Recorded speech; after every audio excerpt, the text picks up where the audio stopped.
Vamos falar sobre os mecanismos de defesa do ego. Resumidamente, os mecanismos de defesa eles atuam como protetores contra a angústia.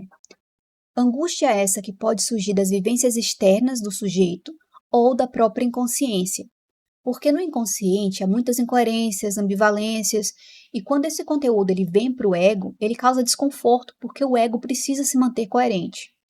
Por exemplo, amar e odiar o mesmo objeto. Isso para o ego é insuportável. Então, ele vai usar uma estratégia para esconder, para disfarçar esse fato do próprio sujeito, para não causar desconforto. Através do sonho, dos atos falhos, será possível traduzir aquela mensagem e mostrar que tem um mecanismo de defesa atuando. O sujeito ele pode ficar sabendo daquele fato, talvez não aceite, mas é possível que numa análise isso seja mostrado ao sujeito apenas indiretamente. O primeiro mecanismo de defesa que nós vamos falar é a regressão. A regressão é quando o sujeito, no momento de estresse, retorna a uma fase já superada, uma fase normalmente mais imatura. Aqui no exemplo nós temos uma pessoa que, no momento complicado, difícil, de estresse, ela apresenta um choro inconsolável, que é um comportamento infantil. Essa função da regressão, ela traz para o sujeito uma segurança maior, porque é uma fase que já é conhecida. Então, essa é a função, de deixar o sujeito mais confortável em uma fase que ele já conhece. O segundo mecanismo de defesa que nós vamos falar aqui é a identificação. A identificação consiste em incorporar valores, características de outra pessoa, seja por admiração, por amor, ou por raiva, por inveja, por ciúmes. Então, podem ser por vínculos positivos ou negativos.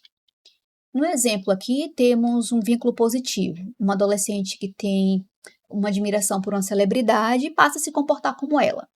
A função da identificação é interiorizar normas sociais e construir a personalidade do indivíduo. Aqui a gente pode até, a princípio, pensar que foge um pouco da função desse mecanismo de defesa, que não é bem proteger contra o desconforto, mas sim, porque o ego que ele está dentro de um contexto, ele tem pertencimento, é um ego que não vai sofrer de desconforto, de angústia, porque ele pertence a algum lugar, ele está dentro daquela unidade. Então, também tem uma função de deixar o ego mais aliviado. Aqui temos o isolamento. Esse mecanismo de defesa consiste em tirar um componente afetivo de uma lembrança desagradável e transformá-lo numa lembrança sem importância. Um exemplo é uma pessoa que foi vítima de violência. Ela conta esse fato como se fosse sem relevância alguma, mas apenas o mecanismo de defesa tirou a carga afetiva dessa lembrança para que o ego não sofresse. Então, é uma estratégia encontrada para aliviar aquele sofrimento do ego. Também temos a racionalização.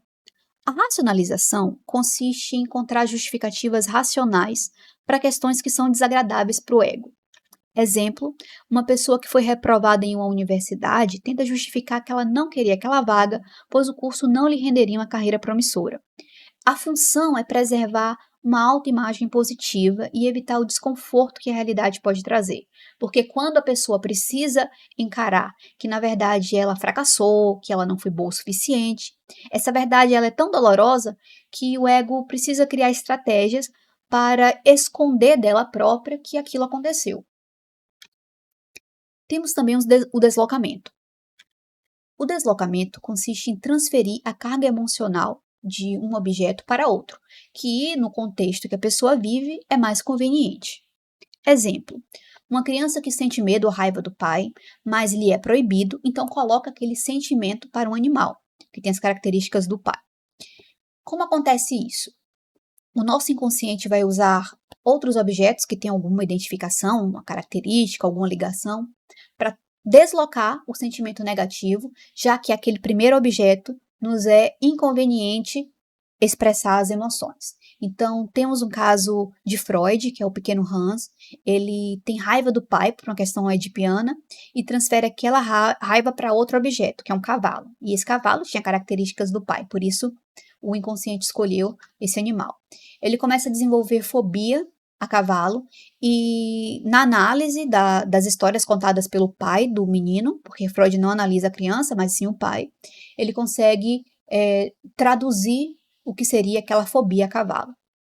A função do deslocamento é permitir que o sujeito possa expressar as emoções sem culpa ou punição, pois a fonte original foi substituída. Um outro mecanismo é a negação. A negação consiste em recusar reconhecer ou aceitar conteúdos que são dolorosos. A curto prazo, esse mecanismo ele é benéfico porque ele permite a pessoa se adaptar a uma notícia impactante e chocante, mas a longo prazo isso pode acarretar muitos prejuízos. Um exemplo é uma pessoa que recebe um diagnóstico de uma doença grave e age como se não o tivesse. Então, aqui, como eu falei sobre a curto prazo, se a pessoa recebesse esse diagnóstico e negasse só a princípio, ela poderia ter tempo para se adaptar. Mas se ela nega a longo prazo, ela não terá a oportunidade de se tratar, por exemplo. Então, negar durante um tempo prolongado pode acarretar muitos prejuízos. A função da negação é proteger o indivíduo da realidade dolorosa. Regressão ou recalque. Esse mecanismo ele empurra para o inconsciente conteúdos que são muito difíceis para o ego. Para manter esse conteúdo enterrado no ego, há um gasto considerável de energia. Então, dando um exemplo aqui para ilustrar, nós podemos pensar em uma bola numa piscina. Essa bola, ela naturalmente vai emergir.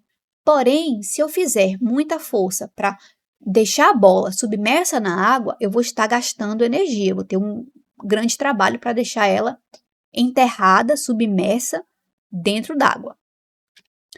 Acontece a mesma coisa com esse mecanismo de defesa. A pessoa ela vai esconder de si própria esse fato, ela vai manter esse segredo, mas não de graça, a um alto custo de energia.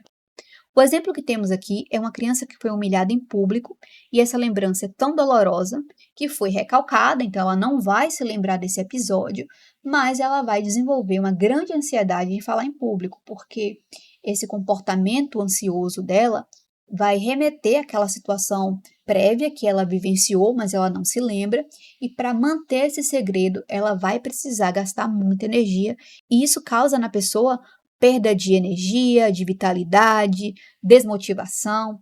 Então, esses segredos que a gente guarda de nós mesmos, eles têm um preço a se pagar e é muito alto. A função do recalque é evitar a angústia de lembranças dolorosas e permitir que a vida psíquica siga funcionando. Temos também a projeção. A projeção é atribuir sentimentos próprios a outras pessoas. Por exemplo, eu sou uma pessoa invejosa, mas eu não reconheço a inveja em mim porque isso é algo muito doloroso. Eu vou começar a enxergar que outras pessoas sentem inveja. Então, quando eu não consigo reconhecer um defeito meu, eu vou ter a tendência de reconhecer em outras pessoas, porque esse mecanismo me permite julgar aquele ato, mas que não é sobre mim, é sobre o outro. Por isso que existe aquela frase que quem fala de alguém fala mais de si do que desse alguém. Exemplo, alguém que desconfia constantemente do parceiro ser infiel pode ele próprio ter secretamente esse desejo de traição. Uma bandeira vermelha é alguém muito ciumento, que está sempre desconfiado. Óbvio que podem ser outras coisas, mas em geral o mecanismo que funciona é esse, de você projetar aquilo que é seu no outro. A função da projeção é evitar um conflito interno, lançando para fora aquilo que se considera inaceitável para si. Sublimação. A sublimação é quando se utiliza uma energia pulsional, sexual ou agressiva para atividades que são aceitas socialmente, como arte, esporte, vida intelectual, trabalho. Então, se canaliza aquela energia que não é tão valorizada socialmente para algo que é valorizado. Um exemplo aqui é um indivíduo com impulso agressivo que canaliza essa energia para a prática de esporte. A sublimação é considerada uma das mais nobres dos destinos da pulsão, porque ela tem um papel fundamental na criação cultural e no progresso de uma sociedade. Formação reativa. A formação reativa nada mais é do que tornar oposto aquele conteúdo que você não aceita em si. Uma evidência de que esse mecanismo está atuando é quando existe um certo exagero. Então, tudo que é demais denuncia algo a ser refletido. Pode ser que o mecanismo de defesa atuante seja uma formação reativa. Por exemplo, uma pessoa que é exacerbadamente moralista, ela pode esconder desejos imorais do ponto de vista social. A mesma tese a gente pode aplicar para pessoas que odeiam homossexuais. Normalmente, essas pessoas, elas têm questões não resolvidas. Não que elas sejam, mas que ela tem questões não resolvidas e não aceita em si. Por isso, lança esse ódio para outras pessoas, porque, na verdade, ela não reconhece em si, ela não vai odiar a si por isso. É mais fácil odiar o outro. Por isso que nós acabamos também denunciando aquilo que nós somos pelas coisas que nós odiamos, que nós julgamos, ou também que nós amamos. A função da formação reativa é proteger o indivíduo de um conflito psíquico. Esses foram os 10 mecanismos de defesa mais utilizados. Se houver algum outro mecanismo que você conheça e que gostaria que eu falasse, pode escrever aqui que eu faço um próximo vídeo com esses outros mecanismos. Tchau, tchau!